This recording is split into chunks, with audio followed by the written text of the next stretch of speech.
What's up? I'm back. In this segment, I'm going to talk about Civil War, how Iron Man is scheduled to appear in Captain America 3. Brilliant move by Marvel.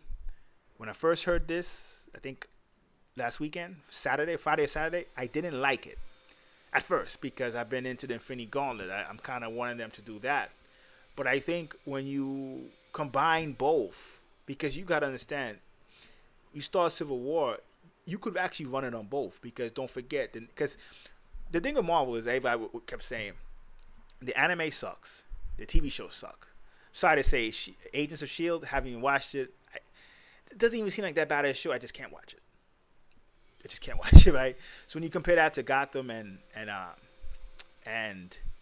Flash, Green Arrow, DC definitely has the better shows. But I think one thing people didn't realize, and the anime is untouchable, right? DC anime wise, Marvel will never touch that. You can forget about that. But I think even when people would give DC the shows, I think that the Netflix series is gonna come and wipe everything out.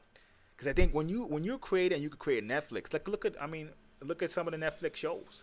I'm not a fan of Orange and New Black, but it's a pretty good show. I have to admit, I've watched 50% of season one. It was cool. Just not my thing, so I couldn't watch that much of it. But I admit, it's good writing. It's solid.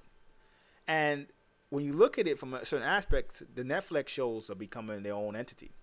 You put that Netflix and Marvel to me kind of represent like two kind of similar companies, upstarts. Especially if you talk about Marvel as a movie company, not a comic book company, kind of upstarts.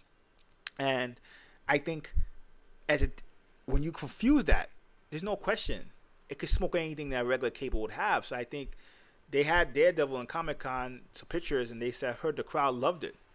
I think when you come with Daredevil, the Defenders, you could do Civil War with just a few Avengers. You got the Defenders, you got Doctor Strange.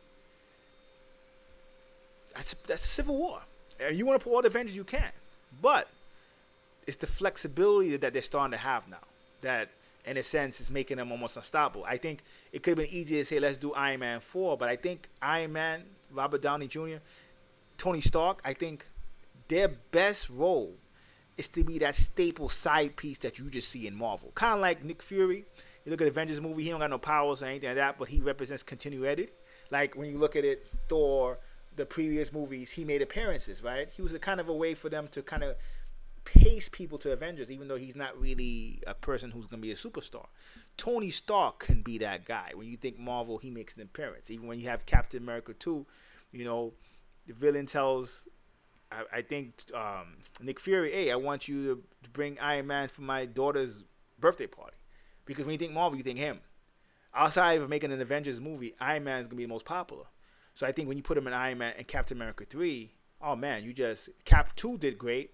You put him in 3, the excitement's going to be crazy. And the thing that's cool with this is that every time they have a Comic-Con event, people like what they see. So I heard even Avengers, the crowd loved it.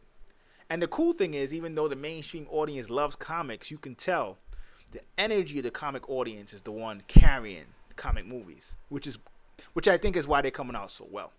So Iron Man, Captain America 3, can't wait. Till next time, peace.